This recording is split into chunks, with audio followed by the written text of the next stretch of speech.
Is it in order, Mr. Speaker? Is it in order? Are we embarrassing them or they are embarrassing themselves, Mr. Speaker? If a governor does a housewarming of 5 million Kenya shillings in Vihiga, is it not they are embarrassing themselves, not us, we are embarrassing them, Mr. Speaker? If a governor in Bungoma in November buys 3.6 million worth of Christmas tree, is he embarrassing himself or embarrassing us? Shame on them, Mr. Speaker. If a governor in Mandera purchases seedlings of 55 million in a dry area instead of doing water tracking, is it himself embarrassing himself or us we are embarrassing him, Mr. Speaker? Mr. Speaker, if a governor in the COG get monthly, every financial year, and that is why all the close of the chair of COG was coming out. Are you aware, in our reporters pack, we found that every county is paying 5 million illegal subscription fees to COG, a club of blunderers, a club of gossip, a club of impunity against the law and fugitive of justice. Do you want us to celebrate them? Are we embarrassing them, Mr. Speaker? If a governor in Migori is hiring what we call sangwenyas to be the cheerleaders in a function, Mr. Speaker, do you want us to celebrate? In Machakos, a young man by the name Kyoko, who is being owed by the county 19 million for supplying uniform, is lying in bed for simply demanding for justice. Mr. Speaker, counties are owed, and the chair of PAG yesterday said, close to 30 billion to most of our businessmen and women in our counties. Businesses are dying, Mr. Speaker. Do you want us to be nice to governors? Do you want us to give them Christmas cards or love cards, or them to send them emojis of beauty, Mr. Speaker? We cannot, we should not allow, Mr. Speaker. When a governor, Mr. Speaker, in Wasingishu, Mr. Speaker, employs 765 casuals, ghost workers, who are paid manually, and most of them are used as political goons. You want us to treat them and call them the excellencies? Even if they are called excellencies, there is nothing excellent about them. Mr. Speaker, there is nothing excellent. When you saw the governor of Machakos, he bought milk and branded our face on the milk, Mr. Speaker. You want us to celebrate them and give them flowers and give them chocolates, Mr. Speaker? When the governor of Siaya, who used to pride himself as the working constitution, violates Article 10 on national values and principles of good governance, Article 172 on objects of devolution, Chapter 13 on principles of public finance, Mr. Speaker, and Chapter 6 on leadership and integrity, and comes and say, I will not speak before the committee. I don't want to be held accountable because some illegal outfit called COG has said they will not appear before the Senate. It's embarrassing, Mr. Speaker.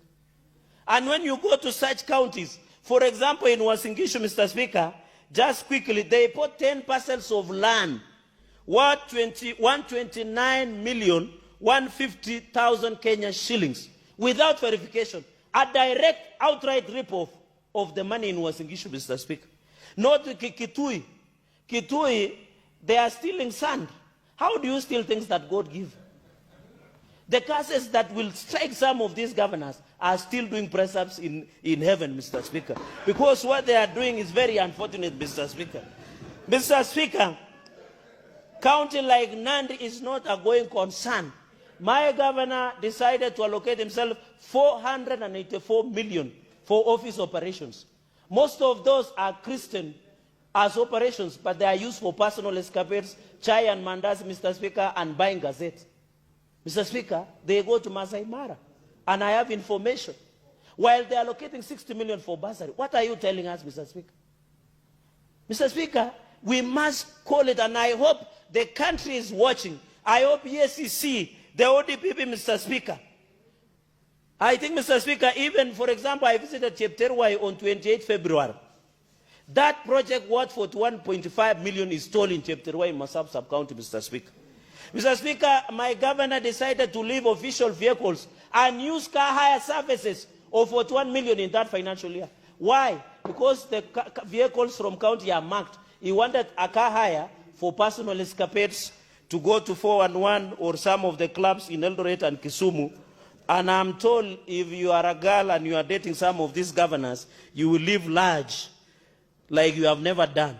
Mr. Speaker, Homa Bay, in conclusion, Mr. Speaker, Homa Bay, even young boys, I'm told, the Bentons, also,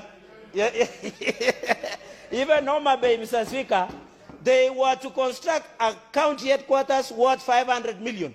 But corruption and public rip-off of county pension scheme, they constructed a county headquarters worth more than 800 million. What are you telling us?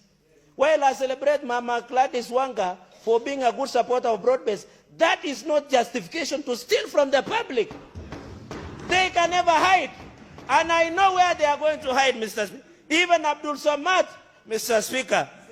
Even Karisa, Mr. Speaker, where 731 million was paid to ghost workers, Mr. Speaker. And I want to ask my beloved president, should these people be spotted at the gate of State House? They should be chased away, arrested promptly by the Inspector General of Police, and be frog-marched before the House for accountability. They have tendencies on El Chapo Guzman.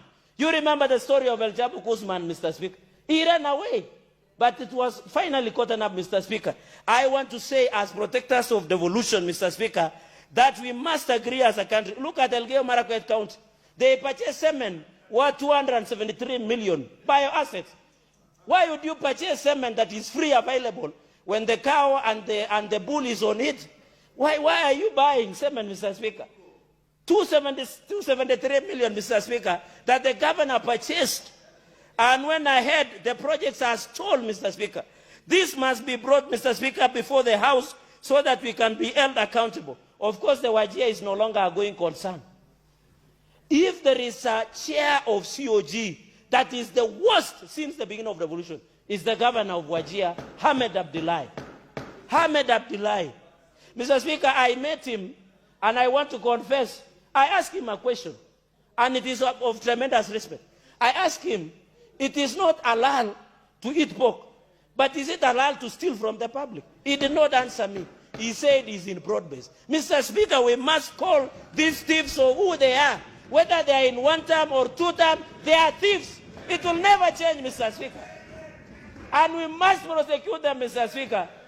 Whether they want to hide before the united opposition, whether Linda Mwananchi or in two terms, Mr. Speaker, they must face justice because that is where they belong, Mr. Speaker. Nairobi Governor and Samburu, as I conclude, Mr. Speaker, their warrant of arrest is still active.